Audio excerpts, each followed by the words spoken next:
Hello, I'm Lucy Hawkins, live in the Qatari capital, Doha. It is day 44 of the US-Israel war with Iran. And over the next 10 minutes or so, we'll bring you up to date with what happens next now the peace talks have ended. Let's start with some of today's main developments. Donald Trump threatens to block the Strait of Hormuz as his vice president leaves Pakistan following the collapse of peace talks with Iran. The head of Iran's negotiating team blames a lack of trust for the failure of the talks. We'll look at what this means for Israel and Lebanon's own talks in Washington next week. And we'll be live with our correspondents across the region and around the world, getting reaction to Donald Trump's comments and then the end of those peace talks. President Trump says the US Navy will shortly blockade the Strait of Hormuz, a vital shipping route, and begin destroying sea mines there laid by Iran. We'll have more on that shortly, but his comments came just hours after face-to-face talks between senior US and Iranian diplomats broke down in Pakistan without agreement.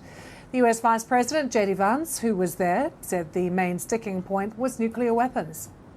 We go back to the United States having not come to an agreement. We've made very clear what our red lines are, what things we're willing to accommodate them on, and what things we're not willing to accommodate them on. And we've made that as clear as we possibly could, and they have chosen not to accept our terms. But Iran's spokesman said he wasn't surprised they were unable to come to an agreement. This round of negotiations took place after 40 days of imposed war in an atmosphere filled with suspicion and ill will. Therefore, one should not have expected an agreement in a single session, despite the fact that I said this meeting was the longest we've had in the past year. Let's take you to Islamabad, where the talks were taking place, and join BBC Persian's special correspondent, Kazra Naji, who is there, who's followed the talks minute by minute. Kazra, would you say that these talks have actually achieved anything? I think it's achieved in a way that we haven't been able to feel on the ground. In the sense that it was the first time after 47 years that there are talks between Iran and the U.S. at this senior level. We're talking about a vice president of the United States sitting in front of the Speaker of Iranian Parliament, and they're speaking, facing each other in direct talks. And we haven't had that for 15 years. And President Trump, in one of his tweets in the last few hours, he was saying that there were friendly sort of conversations between the two sides. We haven't heard that before. So there was some chemistry there. There was some areas that they felt that they could accommodate each other. But obviously on the bigger issues like the nuclear issue or the Strait of Hormuz, they were far apart from each other and they couldn't agree to it. So this is where we are today. Kazra, thank you. Well, let's look in a bit more detail at the comments made by the US president since those talks collapsed. He's been posting on social media about the Strait of Hormuz. That is the vital shipping route which Iran has brought to a standstill. Its closure has given Iran huge leverage that they didn't have before the war. Posting on Truth Social, Donald Trump wrote, "Effective immediately, the United States Navy, the finest in the world, will begin the process of blockading any and all ships trying to enter or leave the Strait of Hormuz." He accused Iran of allowing some ships through with a toll. "This is world extortion. No one who pays an illegal toll will have safe passage on the high seas." And the US would begin demining the strait, he said. "Any Iranian who fires at us or at peaceful vessels will be blown to hell." Let's take you to Washington now. We can join our correspondent there, Sami Jalal. What a lengthy statement, Sami, from the president.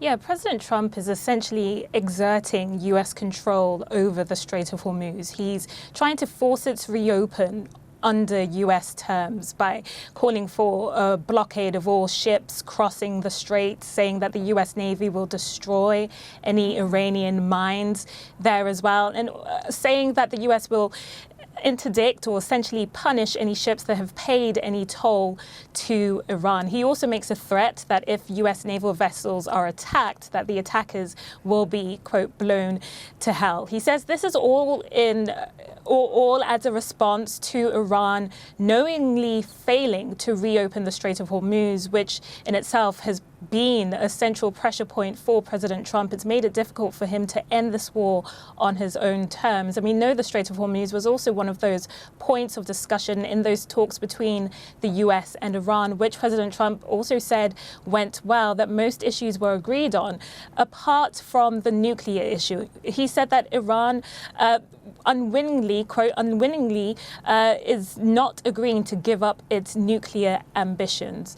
His latest comments are a sign of an escalation, but not a full resumption of hostilities. It just shows that the US is focusing on the Strait of Hormuz. He didn't mention Iran's power plants or bridges. So there is hope that there's been enough momentum over the past couple of days to keep negotiations going between the two countries, and hopefully that both would adhere to the current ceasefire. Simi, thank you. Well, the talks between the US and Iran ending without an agreement means the next scheduled piece of diplomacy that we know about will be in Washington, and it will be between Israel and Lebanon. Those talks due to take place on Tuesday, but throughout the negotiations between the US and Iran, Israel and the Iran-backed militant group in Lebanon, Hezbollah, have continued to exchange fire. The Lebanese Health Ministry says more than 30 people have been killed by Israeli strikes in the past 24 hours. Let's take you live to Jerusalem now. We can join our correspondent there, Nick Beek. Nick, is there any indication that Israel will stop these strikes into Lebanon ahead of those talks in Washington? No sign of that happening, Lucy. And in the past half an hour, the Israeli Prime Minister Benjamin Netanyahu has posted a video on social media. He says he's with troops inside Lebanon, with Israeli troops, and he says the work they've done there has been tremendous, but there is still work to do. He says their efforts there are changing the face of the Middle East. Of course, there's been a lot of criticism of the Israeli strikes on Lebanon over the past few weeks, with the authorities in Lebanon saying that more than 2,000 people have been killed, among them 165 children at least. Now, as for the prospects of any sort of sudden or significant breakthrough Tuesday, when we have these meetings between ambassadors, I can't really see any hope at the moment, Lucy, of this happening.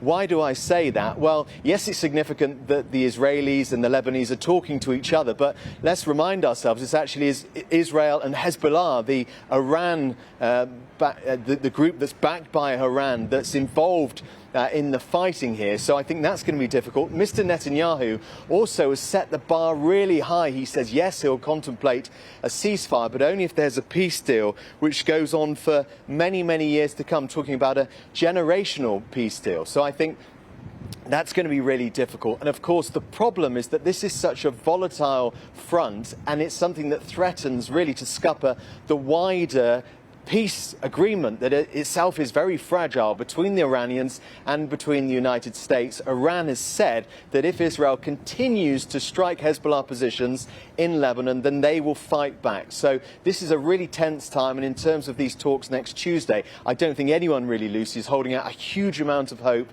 for any sort of instant success. Nick, thank you. Nick Beek there in Jerusalem.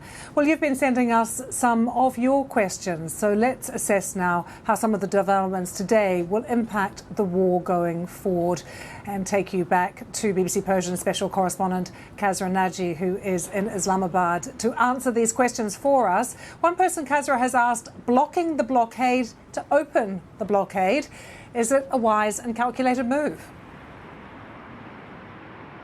Well, it's a move. We don't know what the consequences are going to be. The fact is that the Strait of Hormuz is already blocked to most of the shipping using that waterway. Only ships and tankers that belong to Iran or traveling to countries friendly to Iran are passing through today. So what the U.S. action in blocking the strait means is basically blocking the Iranian oil and any oil going to countries friendly to Iran, including China, which is, I suppose, a good chunk of its oil imports come from the Persian Gulf and through that Strait of Hormuz. And Kasra, this is such an important question that lots of people have been asking online. What happens now in Iran? People are worried that we might go back to war. People are asking, as your people, whether this is the end of diplomacy and whether we're going back to the war, which is a possibility, given the tension that has already risen over the Strait of Hormuz and with the U.S. Threat to blockade this strait.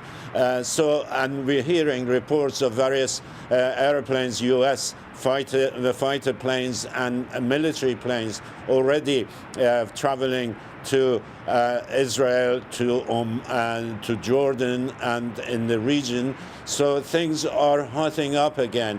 And the wish and the hope of many in Iran, I suppose, is that this diplomacy will be given another chance. We have another 10 days of the ceasefire left, so there is time for more diplomacy if the two sides agree to it.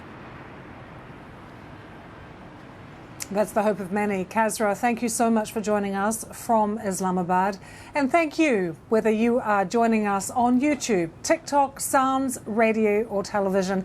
We're very grateful for your time, and we'll be back at the same time tomorrow with the Iran War Today.